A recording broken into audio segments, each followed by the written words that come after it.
on the Go-To dashboard. You can also type in a question anytime in the question section on the dashboard. Today's session will last approximately 55 minutes, and we will make every attempt to include your question, time permitting.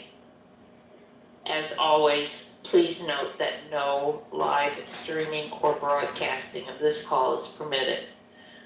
We will be sharing an audio recording of the session afterwards. I will now turn the call over to our moderator, Jim. Jim? Well, thank you, Robin. Hello, everyone, and thanks for joining us today for this special call with Tony Khan to discuss the World's End pay-per-view event this Saturday night at Nassau Veterans Memorial Coliseum on Long Island in Uniondale, New York. As always, we want as many of you to be able to join and connect with Tony, so please no two-part questions. And let's do our best to remain focused on World's End. Finally, as Robin mentioned, please make sure your phone is unmuted.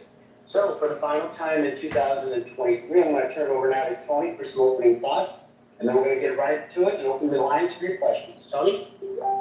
Hey, thank you very much, Jen. It's great to catch up with all of you. Really excited for the World's End media call. Hopefully we'll see a lot of you this weekend on Long Island. And for those of you who can't join us on Long Island, I hope you'll all be able to watch the pay-per-view. It's been a really exciting time in AEW TV. For anybody who's not already on the media call, just to help you get some more anticipation, I think it's going to be a really interesting media call. I'm very excited for it. I'm excited to break things down. I'm really excited about the things we've been working on in AEW, and I think there's a lot of exciting things to talk about going into the future. I'll probably talk more about some of the mechanics and science of pro wrestling than I normally would, and I'm very excited for that. So looking forward to this, and with that, Jim, we'll kick it off. All right, thanks, Tony. We're going to start with Phil Strum from the USA Today Network, and after Phil is completed, we're going to follow Phil with Steve Fall from 10 Count. Phil, you're up. Hi, Tony. Thanks for doing this. As always, I'm looking forward to attending my first AEW pay-per-view this weekend. There's a lot of options for venues in the New York metropolitan area. You've already had great success at the UBS Arena right down the road. I'm interested in knowing why Nassau Coliseum, which is a classic old venue, as I know as a native Long Islander and a New York Islanders fan, in its own right, was why Nassau Coliseum was chosen for this event and what went into that. Thank you. Thank you. It's a great venue. Nassau Coliseum has a lot of pro wrestling history. Also, the greatest ability is availability. And in this case, it's the perfect time of year to host a wrestling pay-per-view. We've had this great year debuting new events. Of course, more importantly and bigger than anything, with AEW All In, going to Wembley Stadium and selling the most tickets in the history of pro wrestling and having this incredible event. And we built something really special there. We also added Wrestle Dream, which was something very, very cool, and one of the best events we've ever done, and again, built a great new tradition with Wrestle Dream. And of course, last year, Forbidden Door was a tremendous debut for us, and again, Forbidden Door this year, incredible, and each of the last 2 years, Forbidden Door arguably has been the best wrestling event of the entire year. And now, here we are going into our first ever World's End. I think we've shown when we add new events, we set a high standard. And in this case, I felt like going into the New York market, particularly Long Island, at this time of year would make a lot of sense. I think we've been proven right with the great success of the live event.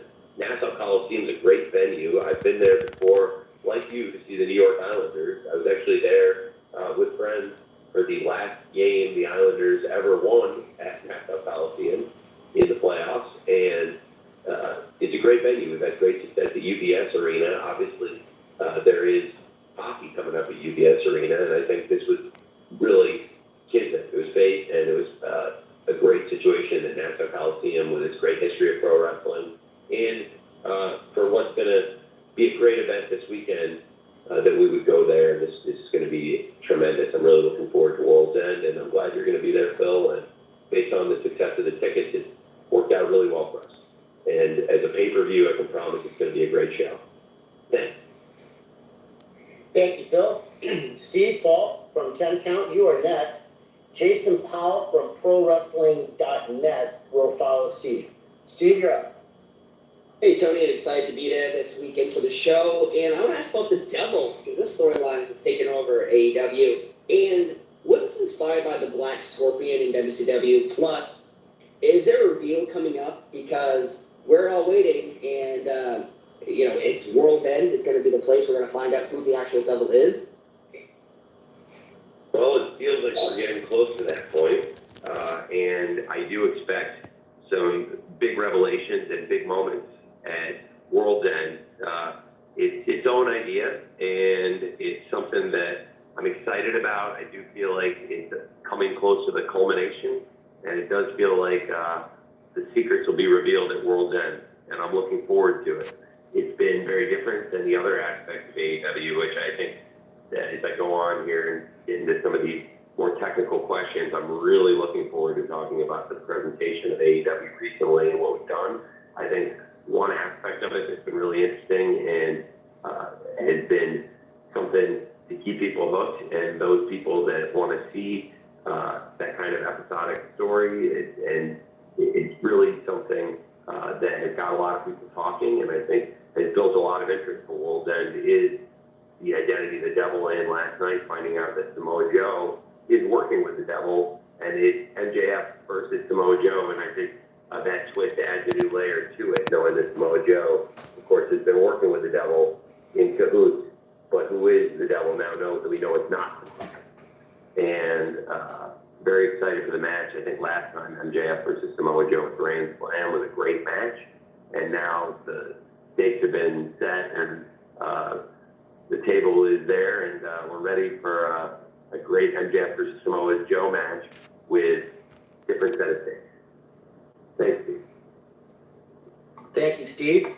Jason Powell from ProWrestling.net will come next, and I'm going to follow Jason with a write-in from Kimmy Sokol from the Pop Break. Jason.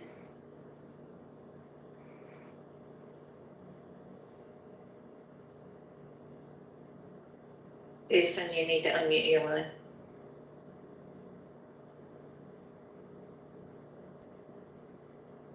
All right, sorry about that. It normally does it for me, but yeah, I just wanted to know, how would you label your long-term standing with Warner Brothers Discovery? And do you feel like you have viable alternatives for television partners if you don't end up doing business with them beyond the current deal?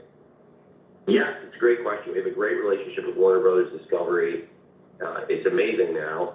We've been talking to them for several years. You know, this coming weekend marks the 5-year anniversary of the launch of AEW. And we announced the formation of the company on January 1st, 2019, and here we are, days away from the 5-year anniversary of that.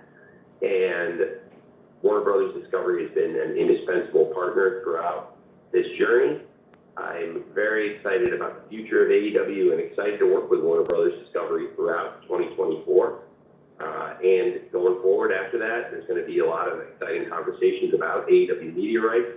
It'll be a very exciting year, and a lot of things are going to happen. We have a great situation with Warner Brothers Discovery, and it's been a great year for that partnership. I think I'll be talking probably a good deal more about Collision on this call and maybe more about some of the wrestling aspects, but as a TV show, it's had a tremendous year. Recently, it's done very well, and again, I think I'll talk more technical mechanics about why I think that may be and why that's so important. But Collision, tremendous first year, and that was a big step in the partnership this year to add 2 more hours of content.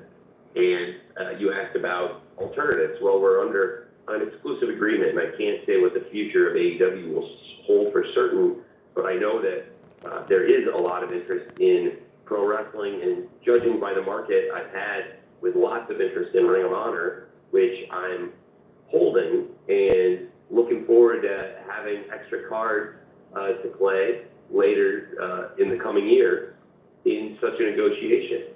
And knowing that there's a ton of interest in ROH and that product right now from outside parties, and knowing that there's far, far more interest in AEW, multiple times more, and far greater rights fees out there for AEW in the future, I think it bodes very well in the market, knowing that there will likely be a lot of suitors for AEW and following what's happening in pro wrestling. And we'll find out for sure as we get closer the end of the year potentially. Although I have to say, it's really, really great working here at Warner Brothers Discovery. And if anybody came in, it would have to be a heck of an offer because we have a great thing going here. And I would, all things being considered, this is a great place to be. So I really do value the relationship, and I think it's in a great place. Thanks. Thanks, Jason. Tony, I'm going to read you a question here from Kimmy Sokol from the Pop Break, and then Stu Myrick from Sports Guys Talking Wrestling will follow Kimmy's question, which is,